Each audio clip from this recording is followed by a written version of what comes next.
by the end of the year, the F-35 program office will wrap up testing of a key munition that will allow U.S. Air Force F-35A jets to hit moving targets, the Pentagon's F-35 program head said September 18th.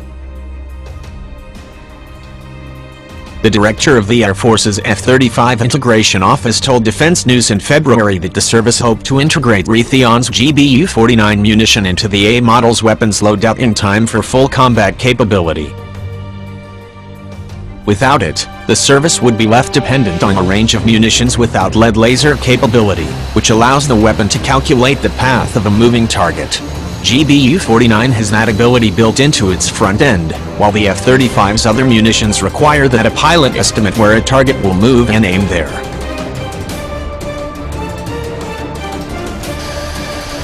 In an exclusive interview last week at the Air Force Association's annual conference, Vice Admiral Matt Winter, head of the F-35 Joint Program Office, that the effort is coming along quickly. The Air Force's F-35A is now able to carry the GBU-49 as long as it has 3F software, and the JPO has proven the jet can safely and accurately drop the bomb through weapons delivery tests, he said. We have done fit checks, we have done all of the other integration, all of the normal weapons integration form, fit, function of GBU-49 on the F-35A. And that was a collaborative effort of industry and the government together, which is a good news story, Winter said. The aircraft's most recent software iteration does not include specific interfaces for the munition. However, it will change at the end of the month, when the JPO begins rolling out a software update, termed 3FR6.3, to A-model jets used for developmental and operational tests. What it does is it provides the appropriate displays and information, Winter said.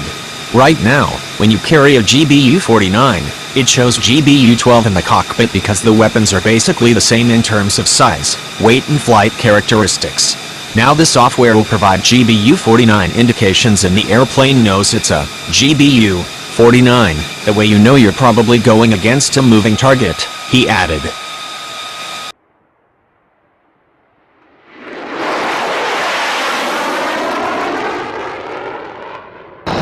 Once the new software is installed on developmental and operational test jets, the JPO will spend several months validating it through a series of flight tests. When the evaluation is complete sometime in December for the F-35A, Winter said the program office's GBU-49 integration effort will be complete. It may take months for the Air Force to roll out that software update to its operational fleet, which is just now starting to accept 3F jets. That doesn't mean I couldn't put GBU on an airplane if we had to do something right now. Because we could do that, said Winter, who reiterated that should the F-35A be called to combat, it could drop the GBU-49 as long as it has 3F software. Rather, the software update means that full flight clearance is done. Tie it with a bow, out the door, he explained.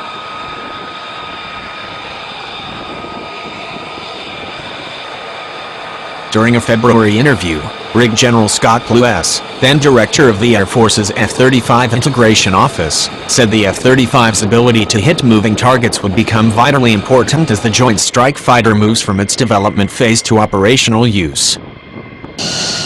The ability to hit a moving target is a key capability that we need in current close air support fight, and the GBU-49 is a great solution for the F-35A. Frankly, for all of our legacy platforms to hit these moving targets, he said.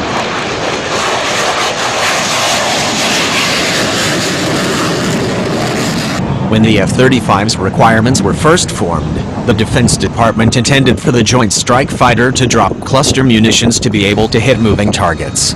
However, the U.S. military has stopped employing cluster munitions due to concern from human rights organizations, and the F-35's electro-optical infrared system will not be upgraded with a lead laser capability until follow-on modernization starts in the early 2020s.